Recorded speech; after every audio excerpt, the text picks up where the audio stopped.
The Abbasiyah Caliphate is the longest caliphate period in classical Muslim history. It ruled from 750 Anno Domini to 1258 Anno Domini. This period is often claimed to be the golden age or the glory of Muslim politics. Its power extends widely in Asia and Africa, or around 2/3 of the world. The power of this dynasty was to continue the rule of the Umayyad dynasty. It was named the Abbasiyah because the founders and the rulers of this dynasty were descendants of Abbas, the uncle of the Prophet Muhammad ﷺ. The Abbasiyah dynasty was founded by Abdullah al-Saffah ibn Muhammad ibn Ali ibn Abdullah ibn al-Abbas. Unlike during the Umayyad period, who only recognized the world of poetry as their literary works, in the Abbasiyah era, prose flourished, starting from novels, literary books, history, saga, and drama. One of the most famous literary works of this period was Alf Layla wa Layla, or 1001 Night. In this video, I'm gonna tell the frame story of Alf Layla wa Layla. It is the story of Shahrazad and Shahryar. Shahrazad is a major female character and the storyteller in the frame narrative of Alf Layla wa Layla, or 1001 Night.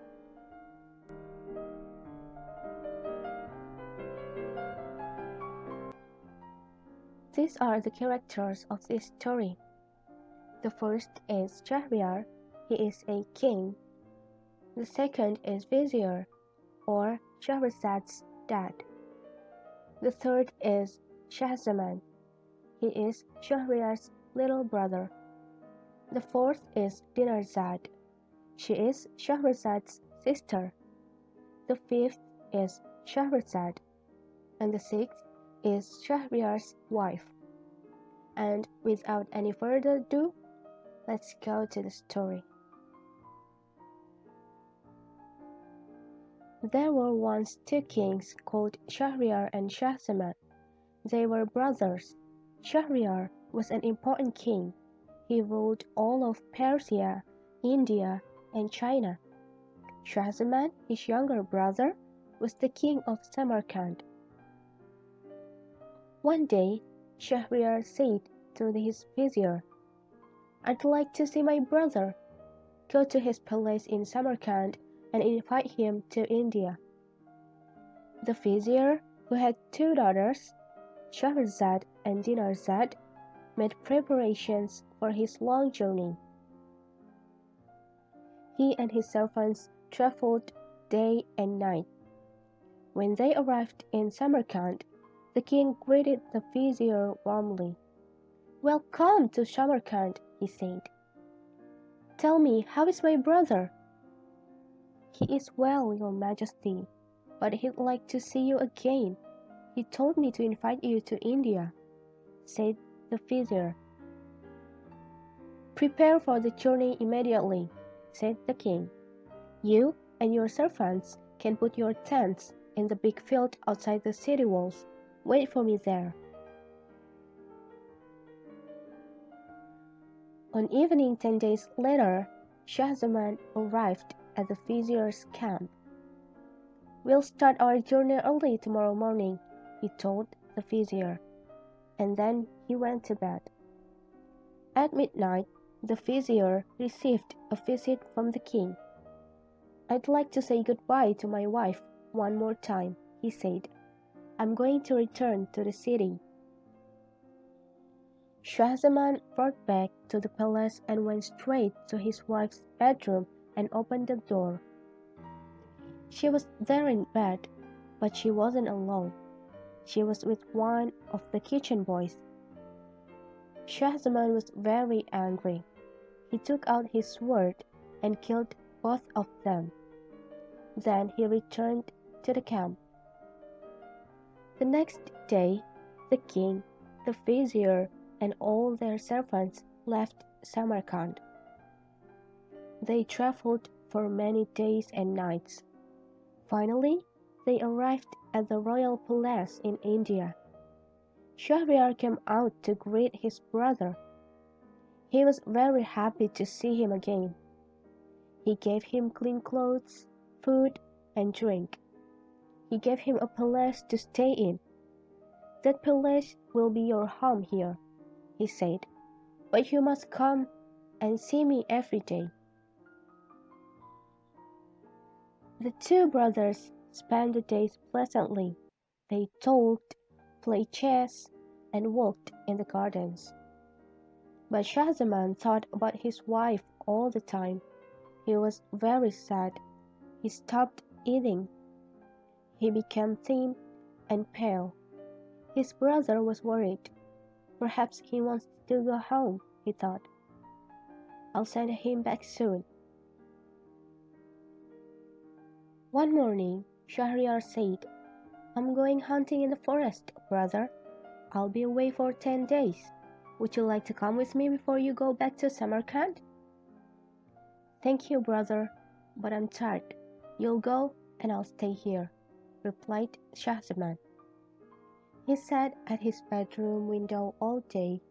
He thought about his wife and felt sad. He could see the garden of his brother's palace from his window. "It's very beautiful. There were trees and flowers. There were peacocks. There was a fountain. There were also two people in the garden that day, a man and a woman. They were kissing and laughing." Shahzaman looked at them carefully. The woman was his brother's wife, and the man was one of her slaves. Shahzaman was very surprised. He thought, "My brother's more important than me, but he's unlucky with his wife too," and he began to feel better. He started eating again. When Shahryar came back from hunting and saw his brother, he said, "You are well now, brother. I'm happy. Tell me, why were you so sad before?" Shahzaman told him about his own wife and the kitchen boy. Then he told Shahryar about his wife and her slave. Shahryar loved his wife very much. He said, "I don't believe you. My wife is a good woman." "Go hunting again tomorrow," said his brother, "but come back secretly in the evening. Then you'll see them."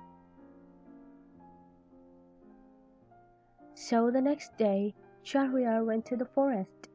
When it was dark, he returned on foot. In the morning, the king went to his brother's room and looked down into the garden. His wife and her slave were there. They were kissing and laughing. Shahryar was very angry. He immediately called his vizier. "Kill them both," he said. "Oh, brother," said Shahzaman, "there are no good women in the world. They are all bad," said the brother. "You are right, brother," the king replied sadly.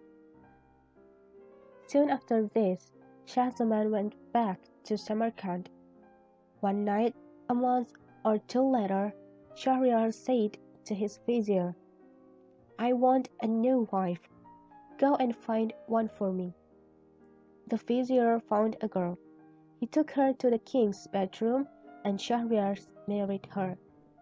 In the morning, he said to his vizier, "Now kill her." The next night, he told his vizier to find him another girl. The vizier found one, and Shahryar married her. In the morning, he told his vizier to kill her. Every night, the king married a different girl, and in the morning, his vizier killed her.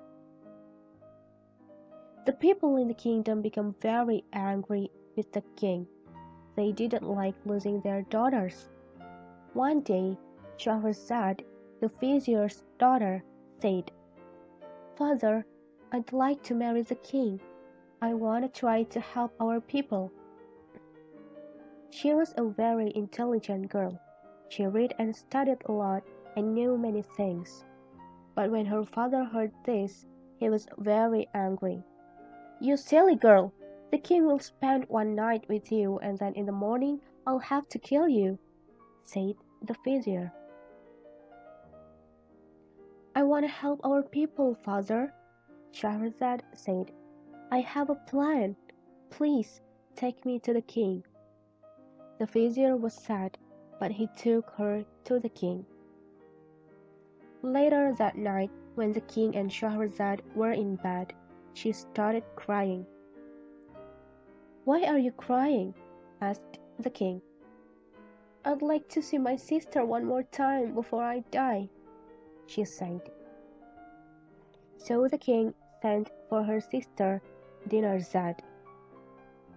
When she arrived, she went and sat next to the Shahrazad and said, "Sister, tell me a story, please. The night will pass more pleasantly." Shahrazad began to tell a story. Dinarzad listened. The king wasn't tired, so he listened too. She told one story and started another one, but when he saw the first light of morning through the window, she stopped. "I must know the end of that story," said the king. "You must finish it tomorrow." So her father didn't have to kill her in the morning. The next night Shahrazad finished the story and started another one. She continued to tell the king the stories for 1001 nights. During this time they had 3 children. Then one day the king said, "You are a good and intelligent woman, Shahrazad. I will never kill you. You will be my queen." And they lived happily together for the rest of their lives. And that's the end of the story. Thanks for watching.